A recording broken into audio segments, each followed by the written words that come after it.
جن آنکھوں کو ہوتی ہے سجدے میں رونے کی عادت وہ کبھی رویا نہیں کرتے۔ آج ہم سیکھیں گے کہ کس طرح سجدے میں جا کر اس پاک رب کو ہم راضی کر پائیں گے جس نے آسمان کو چھت بنایا، زمین کو بچھونا بنایا، پہاڑوں کو ٹھہرایا، ہوا کو چلایا، سمندر کو حد نظر تک پھیلایا۔ سجدے میں جا کر کس طرح ہم اس رب کو راضی کر پائیں گے جس نے کائنات کو بنایا، ہمیں تخلیق کیا، ہمیں زندگی دی، کس طرح ہم راضی کر پائیں گے۔ پھر آئیے سیکھتے ہیں۔ میرا چینل ہیلپ امامہ فاؤنڈیشن یوٹیوب چینل، آپ کی روحانی معالج، آپ کی بہن، آپ کی استاد۔ اگر آپ بھی ہونا چاہتے ہیں عام سے خاص، جڑ جائیے درود پاک کے ساتھ۔ اگر آپ پانے کو اسی کوشش کو اپنانا چاہتے ہیں، حلاوت، لذت، تاثیر سجدوں کی، دنیا دارالامتحان ہے، اگر آپ امتحان میں چل رہے ہیں تو راضی کیجیے اپنے رب کو سجدوں میں، کیونکہ بندہ سب سے زیادہ سجدے کی حالت میں اپنے رب سے قریب ہوتا ہے، اور جو رب ہے اپنے بندے سے اس وقت قریب ہوتا ہے جب اس کا بندہ سجدے میں ہوتا ہے۔ اما عائشہ رضی اللہ تعالیٰ عنہ فرماتی ہیں اکثر آقا کریم صلی اللہ علیہ وآلہ وسلم سجدے میں اتنا طویل ہوا کرتے تھے کہ انہیں گمان ہوا کرتا تھا کہ رسول کریم صلی اللہ علیہ وسلم کہیں روح اسی حالت میں پرواز تو نہیں کر گئی۔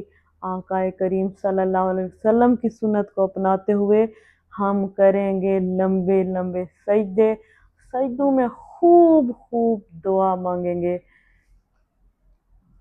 قیامت تک رہے میرا سر سجدے میں، اے خدا پر تیری نعمتوں کے شکر کے لیے یہ زندگی کافی نہیں۔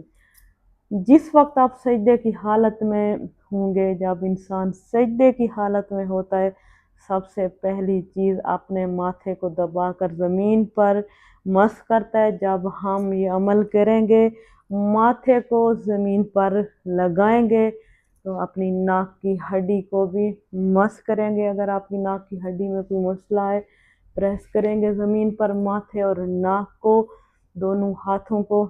جو بھی زمین کی توانائیاں ہے، زمین کا ارتھ ہے آپ کے جسم میں، انشاءاللہ اس وقت سجدے کی حالت میں جتنی زمین کی توانائیاں ہیں وہ آپ کو مل جائیں گی سجدے کی برکت سے۔ نمبر 2، جب انسان سجدے کی حالت میں ہوتا ہے، پورے جسم کو کنٹرول کرتا ہے، اس وقت ہمارا ذہن۔ دل کے لیے سب سے زیادہ مشکل یہ کام ہوتا ہے کہ سجدے کی حالت میں جب ہم ہوتے ہیں، اس لیے مشکل کام یہ ہوتا ہے کہ دل پمپ کر رہا ہوتا ہے، ہمارے بلڈ سرکولیشن کو دماغ تک پہنچاتا ہے، سب سے مشکل کام ہوتا ہے سجدے کی حالت میں۔ یہ دل کے لیے سب سے آسان کام ہے۔ اگر کسی کی یادداشت کمزور ہے، کسی کا دل کمزور ہے، یا کوئی تھکا تھکا رہتا ہے، تھکاوٹ محسوس کرتا ہے، ڈپریشن، ٹینشن کی وجہ سے، بار بار بھاگنے کی وجہ سے اس کے برین سیلز جو ہوتے ہیں وہ کمزور ہو جاتے ہیں۔ سجدے کی حالت میں یہ برین سیلز چارج ہونے جا رہے ہیں۔ جو انسان لمبے سجدے کرتا ہے ان کا کبھی بھی ذہنی جو حالت ہوتی ہے وہ خراب نہیں ہوتی۔ اگر آپ کو کوئی آنکھوں کا مسئلہ ہے، آپ کو دھندلا نظر آتا ہے، کسی کو تھیٹر کا یا کوئی بھی ایشو ہے، اگر آنکھوں کے مسائل ہیں یا کانوں میں کوئی مسئلہ ہے، جیسے کوئی لوگ بتا رہے ہوتے ہیں کانوں میں سائیں سائیں سائیں کی آوازیں آتی ہیں، اس کا علاج آج تک جدید سائنس نے بھی نہیں بتایا۔ اس کا علاج آج تک جدید سائنس نے بھی نہیں بتایا، کوئی سائنس نہیں بتا سکی کہ یہ کس وجہ سے ہوتا ہے۔ سجدے کی حالت میں رہیں گے انشاءاللہ یہ کانوں کی جتنی بھی بیماریاں ہیں، زنجناہٹ ہے، انشاءاللہ تعالی یہ ساری چیزیں دور ہونے جا رہی ہیں، سب کچھ ختم ہو جائے گا، ان سب بیماریوں سے آپ چھٹکارا پا لیں گے۔ اس کے علاوہ جب انسان لمبے لمبے سجدے کرتا ہے تو اس کے چہرے پر نور ہوتا ہے۔ چہرے کے نور کا ایک سائن دی ریزن وہ بھی میں آپ کو بتانے لگی ہوں۔ جب انسان کی کمر جھکتی ہے تو 45 ڈگری اینگل پر ہماری کمر ہوتی ہے، تو جو چہرے کے مسام ہوتے ہیں وہ صاف ہوتے جا رہے ہوتے ہیں۔ جو جلد کے پیچھے ایک جلد چھپی ہوئی ہے وہ خون کی بھی فلیشنگ ہوتی جا رہی ہوتی ہے اس وقت جب انسان سجدے میں ہوتا ہے۔ اگر آپ کو ریڑھ کی ہڈی کے مسئلے مسائل ہیں 45 ڈگری پر آنے کی وجہ سے، وہ بھی مطلب جو آپ کی رگیں دبی ہوتی ہیں کمر کی، یہاں کوئی سویلنگ ہوتی ہے، اس کی وجہ سے وہ ساری تکلیفیں بھی دور ہو جاتی ہیں۔ موروں کا مسئلہ ہو، کوئی بھی مسئلہ ہو، اگر آپ کے ہاضمے میں، حافظے میں، معدے میں جو بھی ایشو ہوتے ہیں، اگر ہرنیوں تک بھی ایشو ہے، انشاءاللہ کوئی سویلنگ ہے، پین ہے، وہ ساری سجدے کی وجہ سے انشاءاللہ ٹھیک ہونے جا رہی ہے، لمبے طویل سجدے کی وجہ سے۔ ریڑھ کی ہڈی کے آرگن سسٹم کا کوئی بھی ایشو ہو، نروس سسٹم کا کوئی بھی نروس سسٹم خرابی ہو، مسل کا کوئی پین ہو، اگر کوئی بھی سسٹم میں ریسپیر ڈی سسٹم کی بھی کوئی خرابی ہو جو انسان کو درد ہو جاتی ہے سجدے کی حالت میں جانے کے بعد، دل کے وال کی بھی کوئی آپ کو خرابی ہو، کسی چیز کی خرابی ہو، جب آپ طویل سجدے کریں گے، آقا رسول صلی اللہ علیہ وسلم کی سنت کے طریقے سے کریں گے، تو انشاءاللہ یہ ساری کی ساری چیزیں خود بخود ٹھیک ہونا شروع ہو جائیں گی۔ سجدے میں طویل سجدے کی برکت سے۔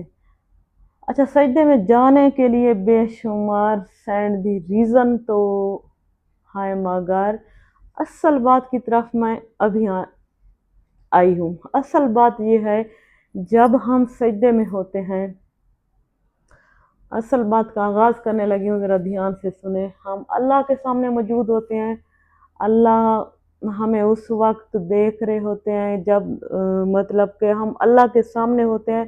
سب سے انسان زیادہ قریب اللہ کے اس وقت ہوتا ہے جب اپنی پیشانی کو زمین پر رکھے ہوتا ہے اور سجدے میں دعا کر رہا ہوتا ہے۔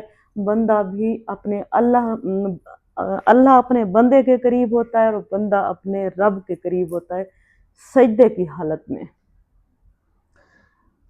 سب سے جو بیسٹ ٹائم ہے وہ ہے سجدے کا، سجدہ کرنے کا، دعا مانگنے کا، تہجد کا ٹائم۔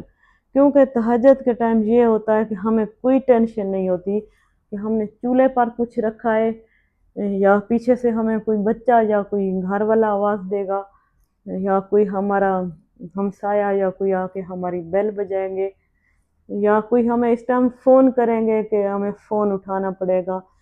بالکل پرسکون ماحول کے اندر کوئی اس وقت ٹینشن نہیں ہوتی۔